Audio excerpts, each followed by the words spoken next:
There were a number of bikes that I looked at before I bought the F900 GS, Africa Twin DCT version as well as the standard version with the quick shifter on it.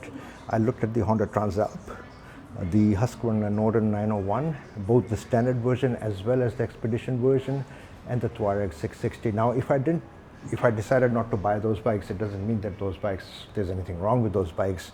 It's just that for one reason or the other, they didn't suit me. And I decided to go with this bike. Now, is this bike perfect? No, of course not. There's no perfect bike in the world. This bike would be perfect if this bike was exactly like this and it was like 40 pounds lighter, and I think all of us would be riding this to the moon and back, right? That would be the unicorn bike that everyone is looking for, but it's not.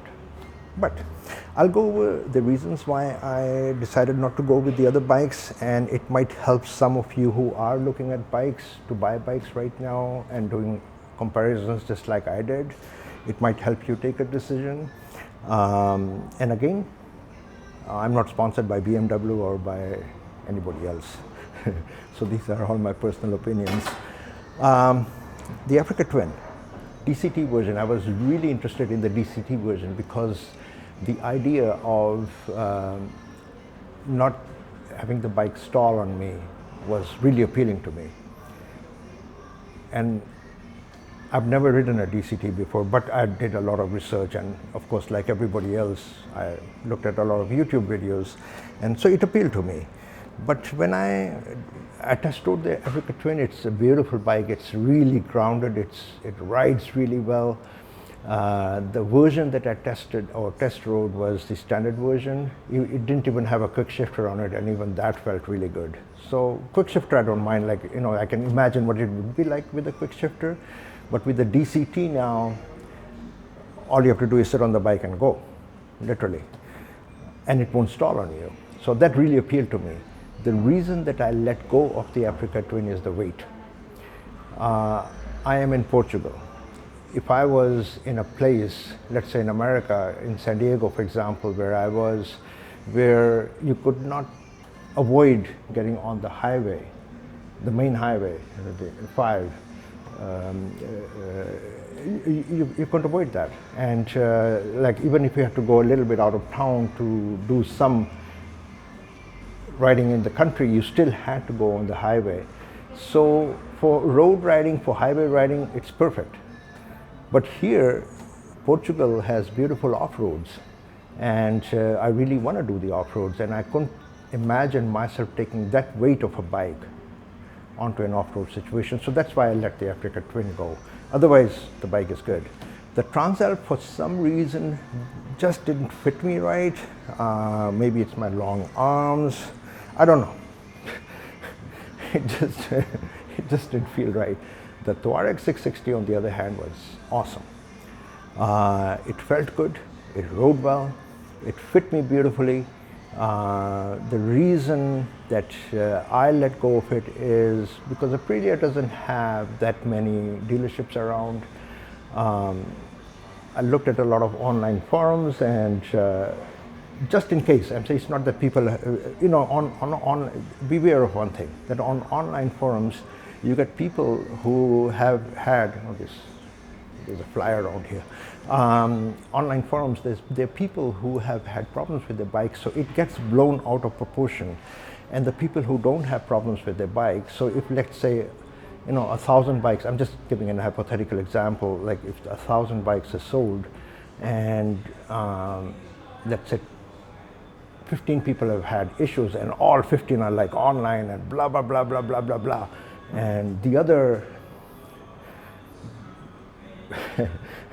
85 people, my math is wrong, but 985 people are not online saying, oh, this bike is beautiful, I rode it today and everything. So it gets blown out of proportion, right? However, the fact is this, that Aprilia doesn't have that many dealerships around. It's far in between.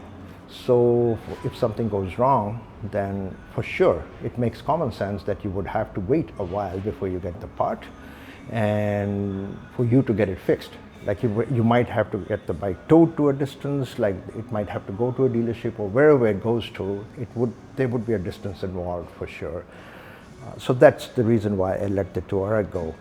Otherwise, the bike is really good. The Norden 901, damn, this fly is like popping. The Norden 901, I test drove the standard version. Between the two, in my opinion, the Expedition version is really good. It's worth the money. It's a little bit more expensive, but the suspension on it and the electronic package on it and everything else that comes with it, it's just worth it. That bike is really, it's a really beautiful bike, and the center of gravity is like really low because the gas tanks are really low. So I had to decide, but it was a hard choice between the Norden and this one. So they were almost like, okay, you know. I decided to go with the BMW because it came with a 5-year warranty, and it says on the BMW website that it's a 5-year worldwide warranty, which appealed to me. I think it is worldwide. I believe it is. And then it also came with a 3-year, like within the price, I was given a 3-year maintenance package. So that, and then I used to own the KTM 890 Adventure. A few years back, I had problems with it. Riding problems means like the bike was good, but I had problems sitting on it. My fit was not good, and I started having back pain on it. So that kind, because Norden and KTM are related to each other, so that kind of psychologically, I think that kind of pushed it out. BMW also has a lot of dealerships around. If you have a problem with it, pretty much anywhere in the world, BMW is there. So that sounds like an ad for BMW. Eh? They should sponsor me. BMW, are you listening? Please sponsor me. But yeah, I'm saying that's the reason. Those are my reasons. And this bike fit me beautifully. I have done another video on the fit. I've sat on it as well. It just felt really good. But it was a close decision between this and the Norden 901 Expedition. Damn, this fly loves me. Sorry about that, guys. So yeah.